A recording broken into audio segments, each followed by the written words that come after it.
And hello, hello, hello. Welcome to PitchZone, a weekly get-together of coaches that help one presenter with a short pitch. This week's presenter, if you joined us last week, you already met him, is Kevin O'Reilly. Kevin is joining us from Ireland. It's a real delight having you here, Kevin. How are you doing? I'm doing very well, Claudio, and thank you very much for inviting me on to today's show. I've been looking forward to it and nervous in equal measures. It's a real delight. And I just wanted to ask, because you are a fairly seasoned presenter, you are a really good communicator. Are you still getting nervous in these kind of situations? Oh yes, every single time. I've had to give myself a good talking to a couple of times today just to ensure that it turned up. I would have hunted you down, for sure. And of course, we also have a couple of viewers on YouTube. Hello, Lala Luxon. You are joining us from the Philippines. It's late at night, I know that. Lala, really great to have you. And if you are watching us on either Facebook or YouTube Live, why don't you say hello so we know who's in the audience? And I also encourage you to actively leave comments for our presenter, because we are four coaches and you see as much as we do, maybe even more. We also have Massimo Peroncelli from a relatively cold Thailand. The water temperature was just 27 degrees centigrade.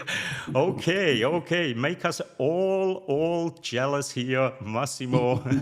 Glad you found the time to join us. And we have Scott Peak. Scott, real pleasure to see you here as well. So with that, let's bring in the coaches. Are you ready, Kevin, to meet your coaches for the day? Yes, please. Yes, all right. The first one, Nathan Gold, joining us from San Francisco. Nathan, it's always a great pleasure. You haven't missed any of the pitch zones.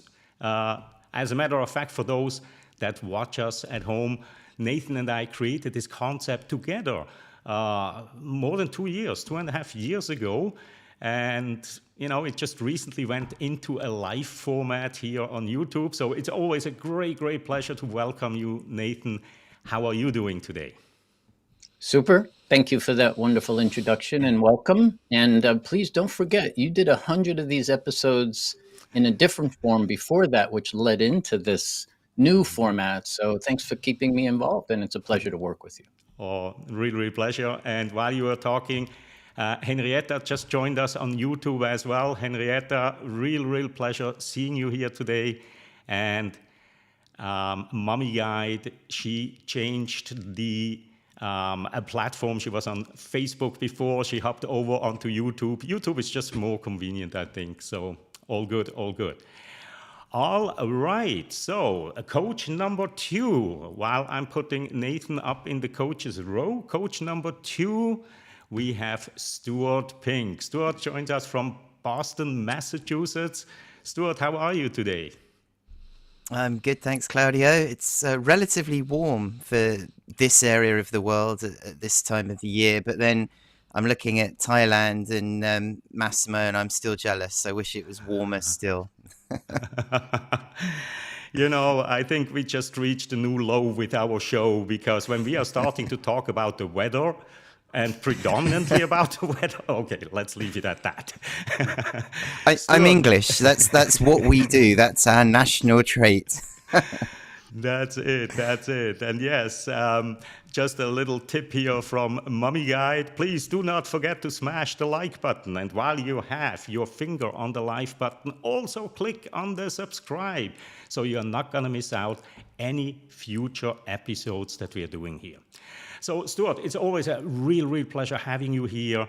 And I was just kidding about the weather, because the one thing I want to point out is you are a tremendous presenter. You actually came in 3rd place at the World Championship of Public Speakers. You were competing against 30,000 other people. and you came in third. What an accomplishment. Do you have any tips for our presenter here today? We were talking about the nerves before. What last-minute tip could you give to Kevin to calm his nerves?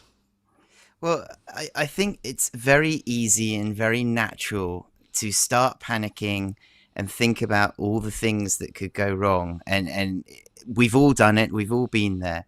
And I think before any presentation, what you need to do is tell yourself, I've got this. I know what I'm talking about. This is my baby, my invention, my idea.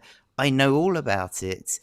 I can explain what this is, and just think about that. You've got something important to share with your audience, and just put aside the notion of anything that can go wrong. And if something does go wrong, it's not the end of the world. Just focus on what you know. Brilliant advice. Thank you very much, Stuart. I'm going to put you into the coaches row as well and bring in our coach number 3, Rick Pollack, also joining us from Boston, Massachusetts. Rick, how are you? I'm doing fine. And since I can't talk about the weather, I will recommend Nathan's book about public speaking. If you are nervous about public speaking, Nathan has a wonderful book out about that. And Stuart has a book coming out this spring, which I think is going to help any kind of presenter, founders, especially of going through that. And I've seen the advanced copy of Stuart's book, and it's organized very well. So you don't have to read a 300-page book. If you just want to have an hour before your talk and you want to review some concepts, you can do that with the format of Stuart's book. So I recommend both of them. Absolutely. I had the pleasure of getting a preview copy of Stuart's book as well, and I hardly could put it down. It was really that good. And I've read a lot of presentation skills books. So I'm excited. I hope it will be coming out very, very soon.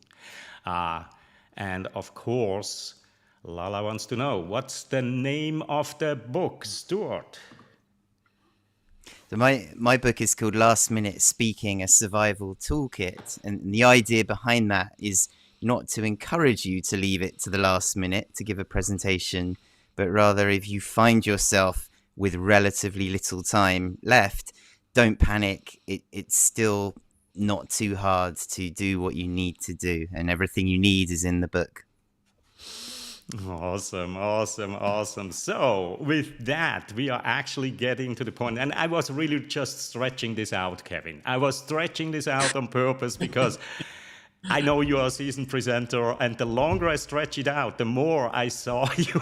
Well, so it's good to experience these moments and pay attention to the actual feelings. But now, what you really need to do is just take a very, very deep breath. And by the way, are you going to share slides? No, I'm not, no. Excellent, my type of presenter. So with that, take a deep, deep breath.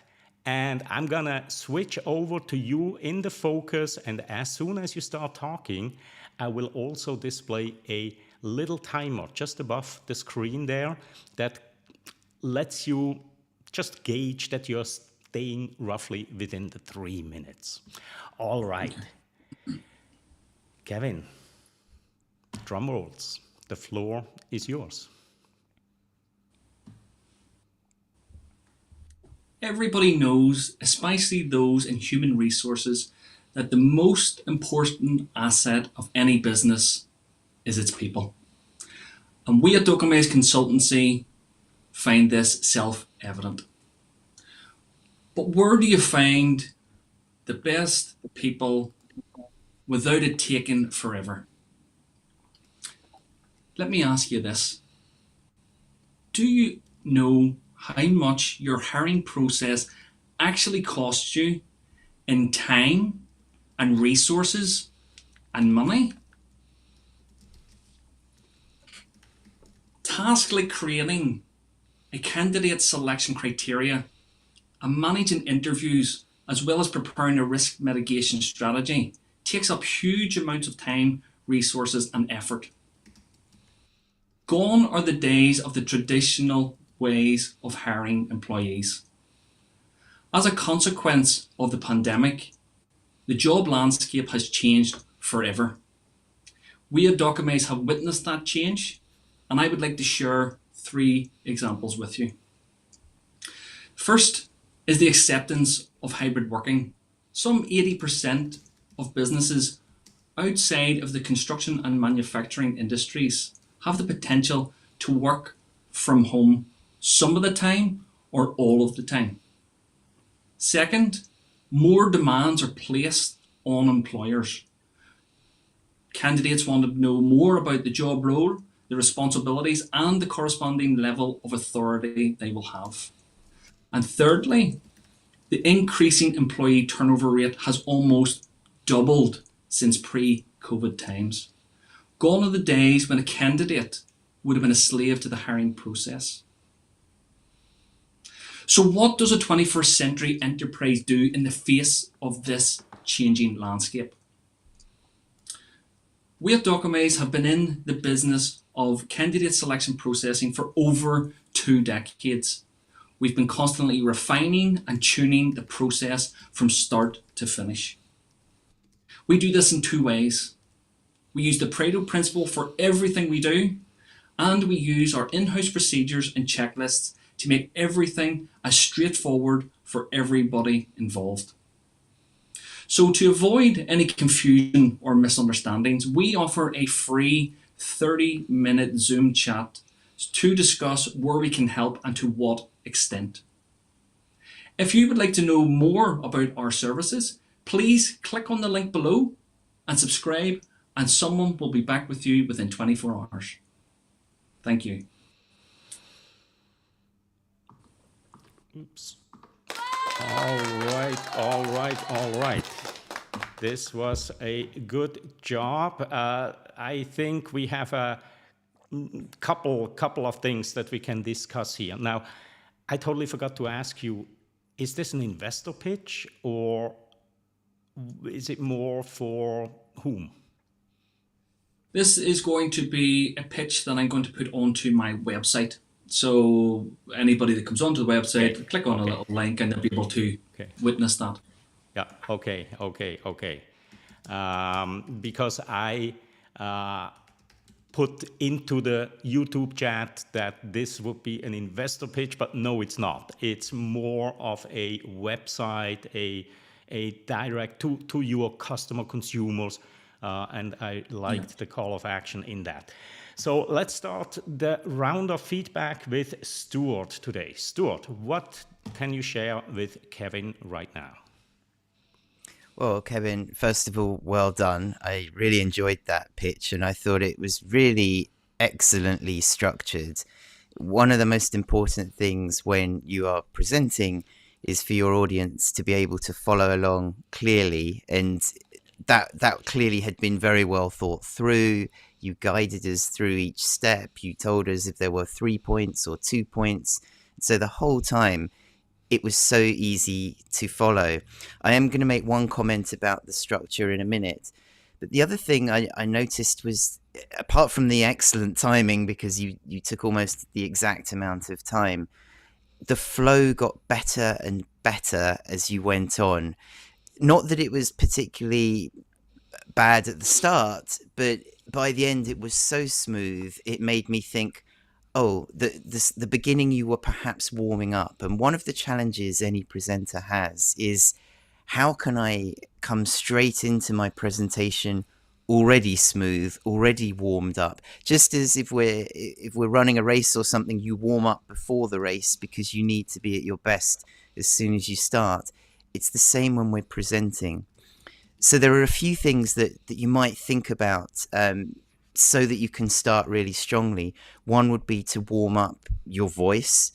I know that we were online for just a few minutes before you were actually presenting, but still before that you might be able to do voice exercises, humming, breathing, anything just to get you in the right frame of mind. And then the second thing I do a lot is to really think about my opening sentence or opening sentences and come out really, really strongly with them so that you sound completely in control, completely know what you're doing. And then usually what happens is you've got that flow going, and something automatic just takes over. So that was a little tip about starting strong.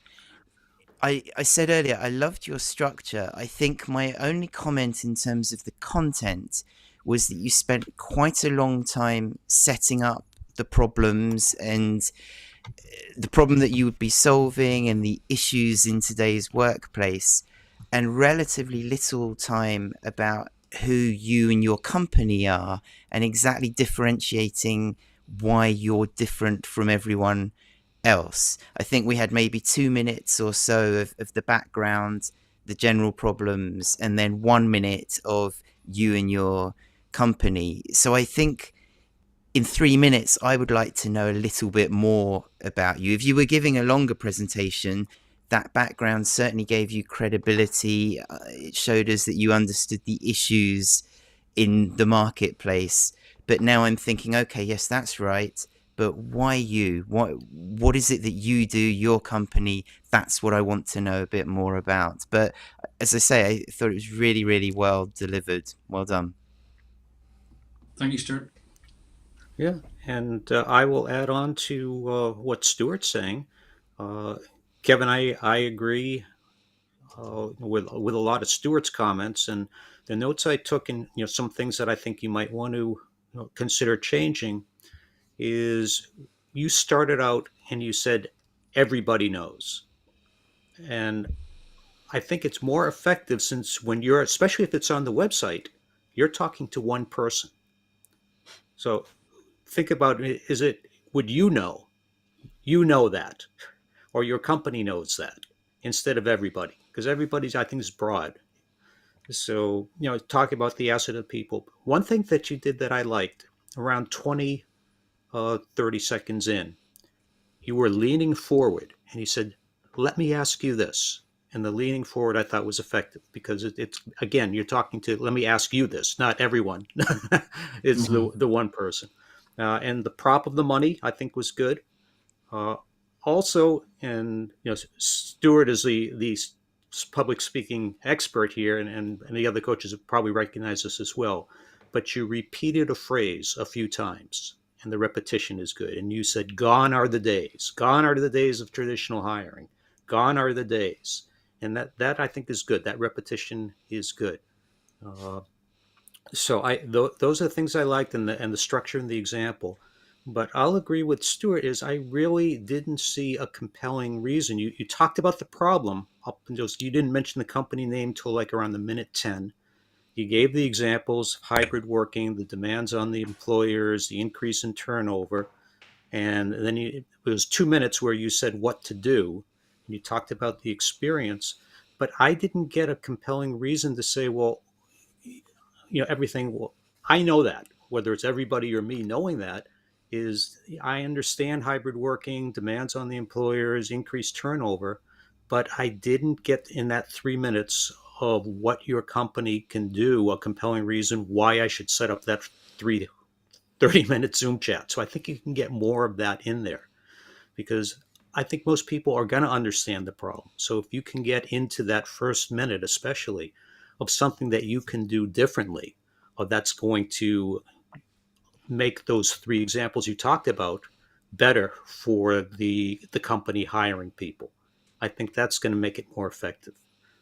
And then also at 2 minutes in, you talked about, how do we do it? You talked about the experience and said there were two ways we do it.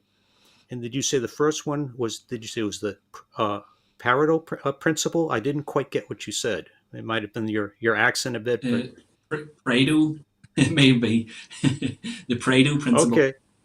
Yeah, because I said that and I had to think about it. So any word that's not common or just with your accent there, instead of following you, in my notes I say, what did he say? Pareto? What is the Pareto principle? And then I was thinking about that, and then I wasn't listening to number two. So I think Okay. anything in there that's really not part of it. It doesn't really matter. I would make sure don't mention a word that's going to get people distracted and say, what does that word mean? I would just say get more of, we do it two ways, and it's more of how you're going to handle hybrid working, the demands on the employers, increasing turnover. I think it's just focusing on the things that you do differently, you do better, that discriminates you from that. And I think just the important thing about presenting is you're talking about the difference between what you have and the status quo. And you mentioned the problems, but I think you can get much more into why can you help people get to a better situation than what the status quo is now, other than saying, you have this problem.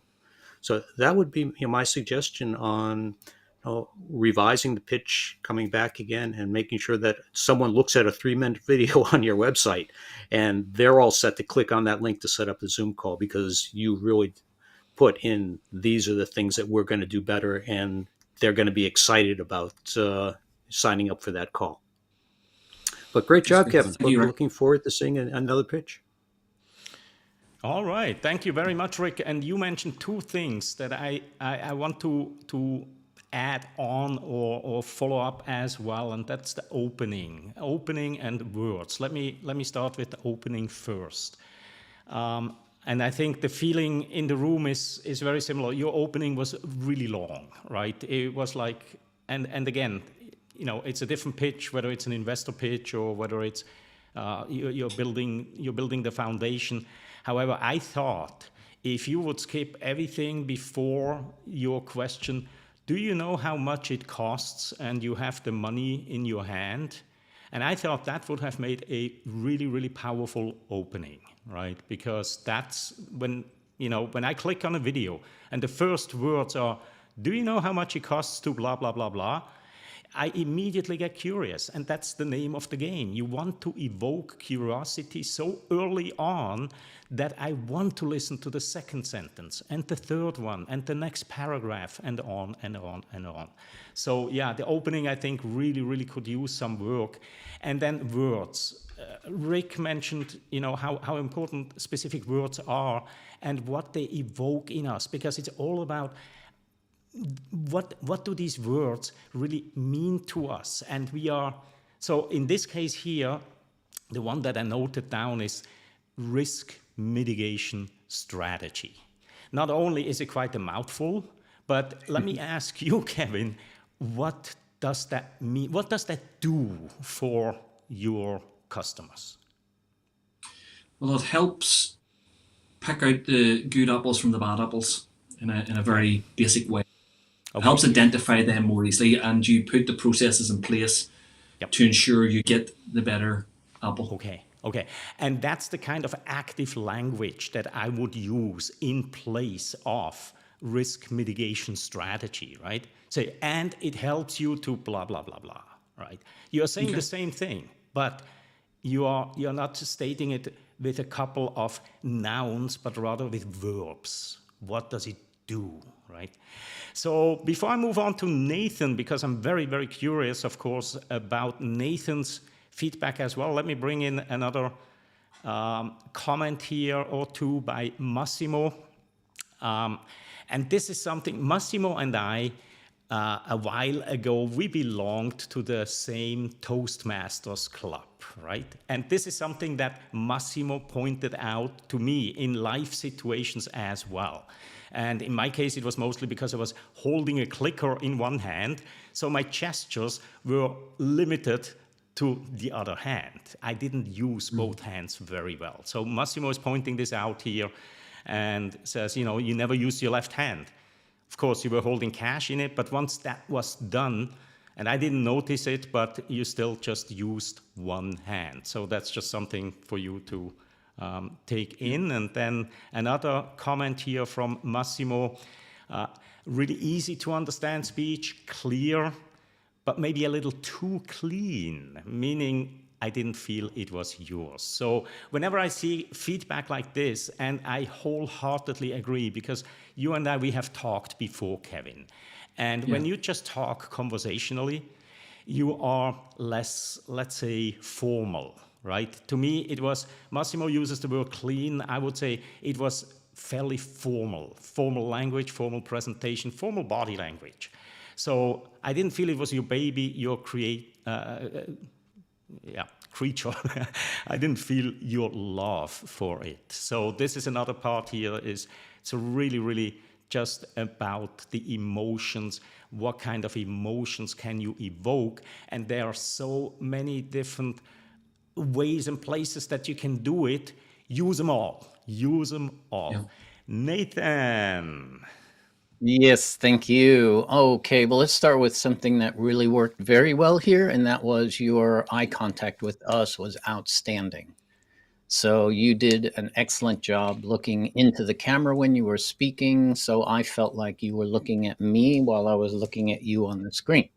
So double thumbs up from that. It's one of the simplest things that most people don't do. And when you do it, it changes the whole reception of just about everything you're saying, because as people look at you on the screen, or as I was looking at you on the screen, it felt like you were on television looking straight at me. So super great work there.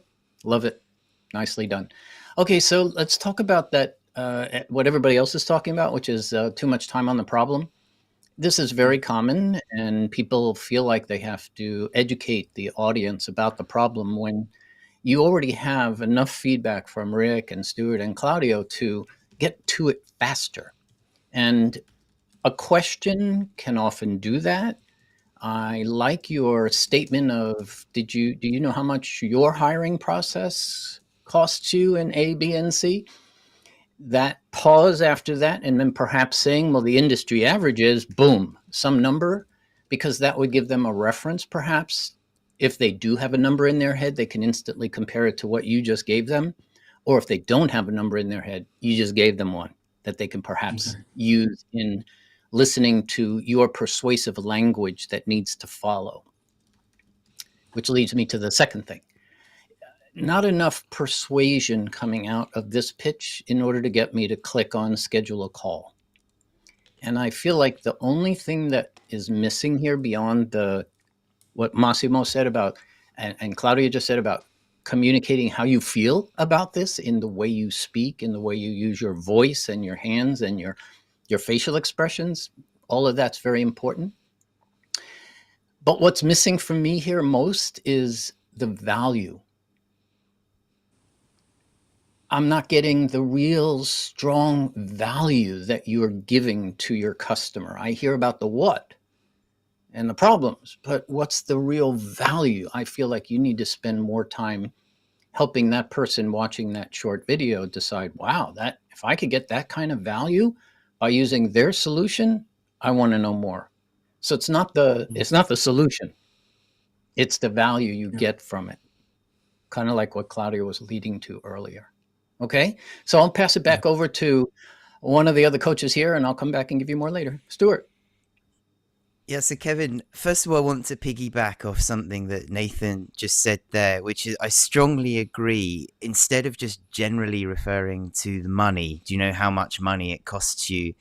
Being specific, I think, is much more powerful. And I would recommend finding that one mind-blowing statistic that does shock everyone and using that statistic. So whether it's the total amount of money wasted each year or whether it's the average amount per organization, you don't want to overload the audience with lots of statistics, but pick one that is truly shocking, that gets them thinking, my goodness, we need to make sure that doesn't happen to us. And already that amount of money has justified hiring you, or at least looking into you.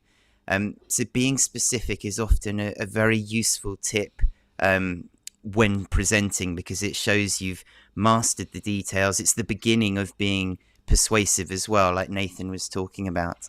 The other thing that I'd just like to sort of draw attention to is the power of storytelling in a pitch.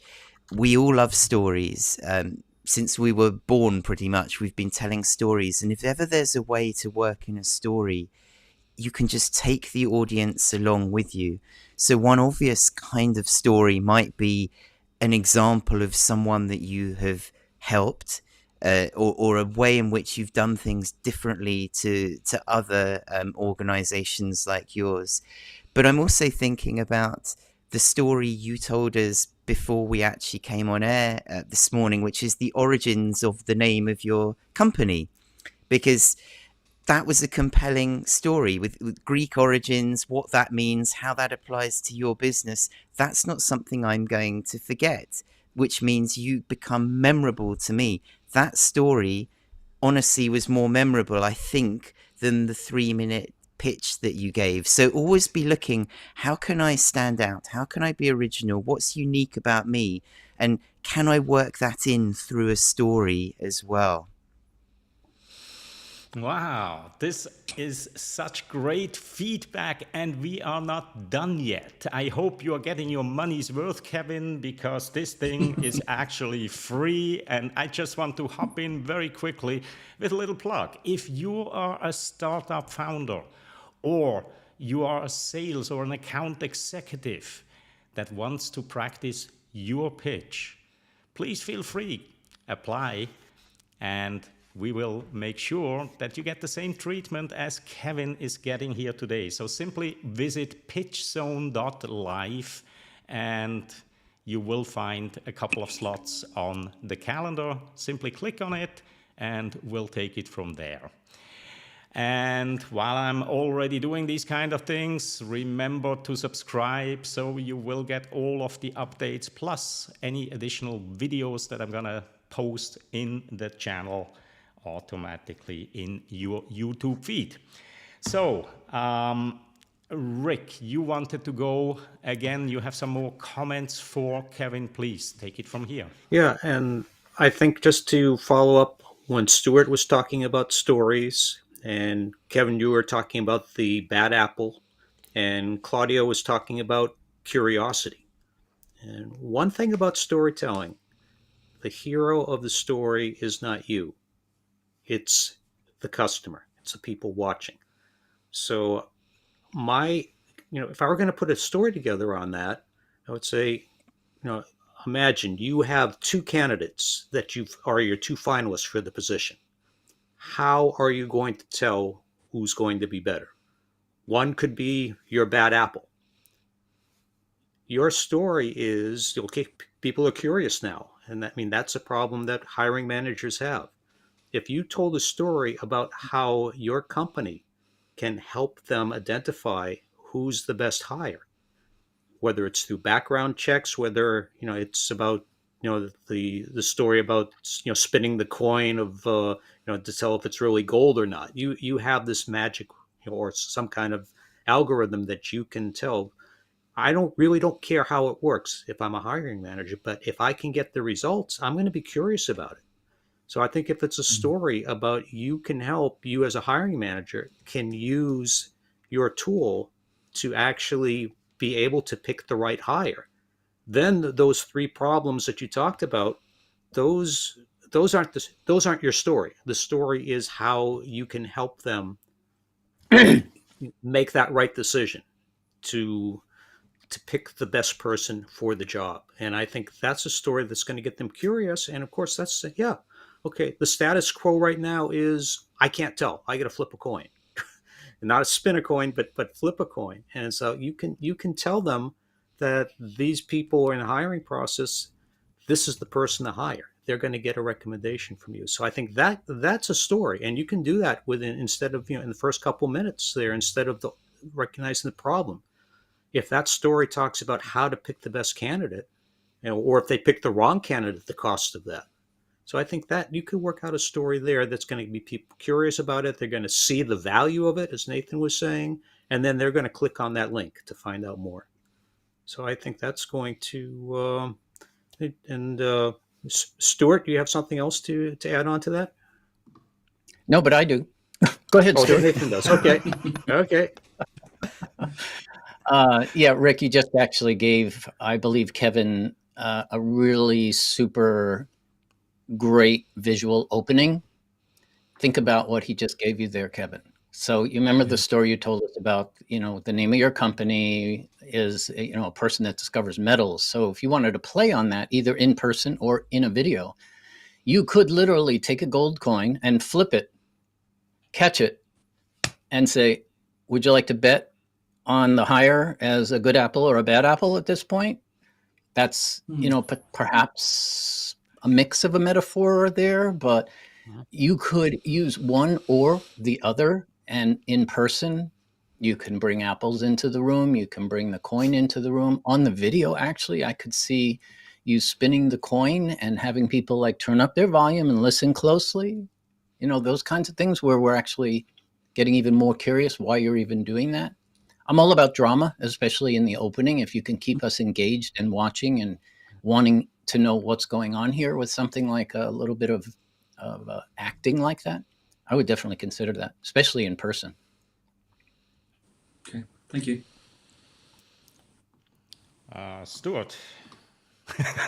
Yeah, so this is the thing that I love about speaking. Once you start to think about a speech and you start to get ideas and working on it, the brain goes into overdrive. And we've already talked about the money as a prop, and now we're starting to think about, could you use a coin and flip it? Well, one of the things that I was thinking about is you could have fake money, and that either could be the notes or the bills that you were holding up, and you're using that as the money prop to start with.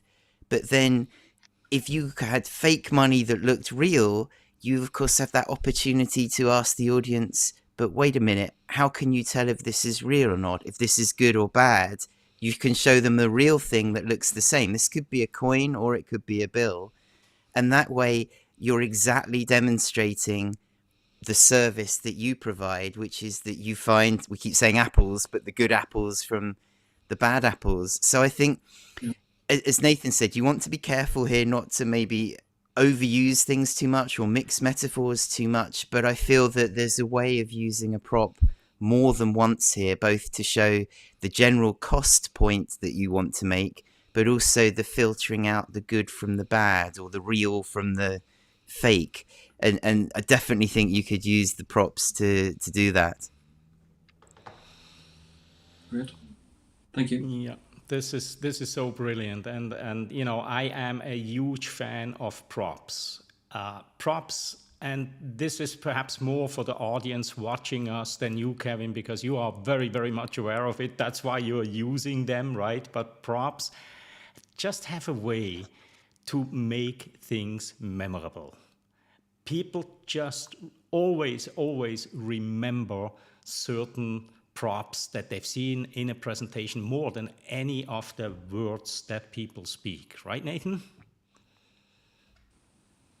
Mute. Sorry about that. As you were just saying that, I had this image in my mind to how to separate these metaphors, but Claudio's right. I would use actually just a quick one more thing, the apples, the good apple, bad apple, perhaps at the very end of your presentation as sort of your positioning metaphor. Where, and one more thing, when it comes to good apples and bad apples, we help you find it better. Nice, Nathan. I love how these ideas are coming together here, right? In just a few minutes. So let me ask you, Kevin. So far, you're happy with the feedback you're getting? The feedback is spot on. It is giving me it's given me a sore head, to be completely honest. There is a lot of it, and all of it is just pure gold. And I do have a left hand. It is here. It just doesn't work all the time. But the feedback is brilliant, and I can only grow with the feedback that I'm given. And the metaphors, I'm visualizing it as you are describing it. And if I'm visualizing it, then it must make it easier for my customers to visualize that also. Indeed. So I really encourage you, Kevin, come back, right? And we have now put so much information on you. Luckily, this thing is recorded. You can always go back, listen to it again, because there are a couple of little nuggets that sometimes get lost because we do go at a fairly fast pace. But I do encourage you, come back, make these changes. And the good news here is you have a lot of time to make those changes, because I just had a quick glance at our calendar, and the next available slot is the 30th of March. So you have 2 months time, and I encourage you, I really encourage you to grab that slot and show us in 2 months, how far have you come? And that way I can also brag and say, hey, our calendar is full till April. So, and of course, again, if anybody else that's watching us wants to take the opportunity to get their pitch reviewed, go to pitchzone.live and apply there. It's a very, very easy process. And the feedback that you're receiving, well, we think it's actually pretty good. And so does Lala. The coach's feedback are very detailed. I've been taking notes because it could be useful for me, sure. Yeah, absolutely. Glad that even you get something out of this, Lala. Real pleasure. And one more comment for Kevin. You're a brave soul. Thanks for sharing your pitch tonight. And I think on that note, we are going to call it a day. Thank you very, very much, Kevin, for coming in. I already look forward to the next time and seeing what kind of metaphors that you're going to bring in. And just to give you one more little thing that you can work with is, what are you really selling? What are you selling, Kevin? Oops. Selling a solution to a problem. All right. I would say that is too obvious, and that is too... You're selling what everybody else is selling. Whether you sell a car, whether you sell homes, whether you sell computer systems for millions of dollars, what you're really selling at the end of the day is a good feeling. Take that with you. Take that with you and think about this point when you are creating your pitch, that at the end of the day, whoever your audience is, all you need to do is understand how do they feel good as it relates to whatever you're offering them, and then package it in that way. And with that, I also thank all of the coaches. Thank you very much. Great session today, again, as usual. And we shall all see each other next week. Have fun. Bye-bye. Oops.